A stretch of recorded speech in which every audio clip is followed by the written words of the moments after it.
First Time Caller by B.K. Borison. Read for you by E.J. Bingham and Hathaway Lee. For the hopeless romantics, and the reluctant ones, too. Chapter 1. Aiden. Love is a lie. At least that's what the sign above the door tells me. It's written in large, looping letters. Little hearts dotted along the edges, and a lipstick mark in the bottom left corner.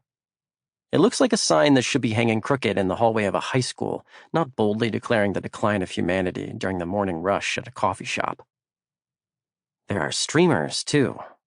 Red and white and dangling from the hanging baskets by the window. They twist back and forth violently every time someone slips in from the street, relaxing back to their sad, wilted loops as soon as the door shuts again. I frown at a red balloon with an X drawn over it in Sharpie, scratching at the scruff along my jaw as I wait for Jackson to come back to our table. A woman with a satchel the size of a small country smacks into the back of my head, and I cross my arms over my chest, kicking my legs out halfway into the aisle to protect my peace. If Jackson doesn't come back soon, I might start eating the salt shaker. I demanded a croissant, 2 bagels, and a coffee the size of my face as soon as we sat down. Payment for pulling me out of bed at this ungodly hour. I'm usually too tired from a late-night shift to drag myself from bed any earlier than 10.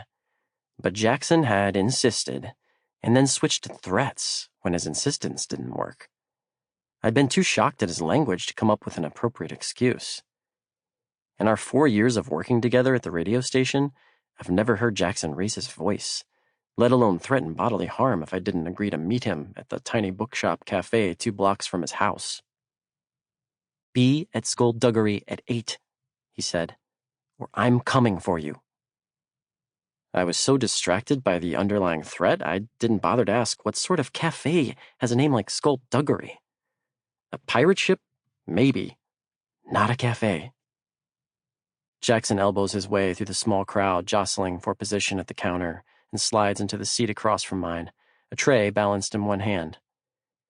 He's wearing a gray sweater over a plaid button-up, his sleeves rolled to his forearms. He's polished and put together, not a single hair out of place. I bet he was up at 5, done with his workout by 6, and making some of his hipster coffee by 7. Meanwhile, I'm wearing a sweatshirt I found draped over the edge of my bed. I'm pretty sure there's pasta sauce on it. We managed to grab a booth as soon as we got here, though the overstuffed armchairs on the second floor look appealing, surrounded by shelves stacked floor to ceiling with used books. Not only does Skullduggery celebrate the downfall of love, it apparently has a robust collection of literature and the best cruffins in the city. Whatever a cruffin is.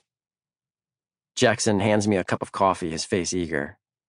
"Did you see the sign?" "You can't exactly miss it." I lift my eyes back to the sign above the door and the decorations floating around it. The headless cupids are a nice touch. He unloads the rest of the tray. They celebrate anti-Valentine's Day every year. I thought you'd like it. Like feels like a strong word for the demonic cupids dangling from the ceiling. I can't stop staring at the one closest to us. It somehow maintained its head in the massacre, and its eyes keep following me. Do people like whatever this is? I thought it suited your mood. He raises both eyebrows and nudges his glasses up his nose with his knuckles. You know, your shitty mood? When Jackson started at 101.6 Light FM, he never would have used the word shitty in casual conversation. I guess our spending every night together for the past 3 years has made a lasting impact. Subtle, I grumble. I reach for a bagel, then change my mind and go for the croissant instead. Is that why I'm here? You want to have a conversation about my attitude? What else would this conversation be about? I don't know. I poke at my baked good. I thought you wanted to get breakfast, catch up, do things that friends do. It's convenient how you remember we're friends when you're trying to wiggle out of something.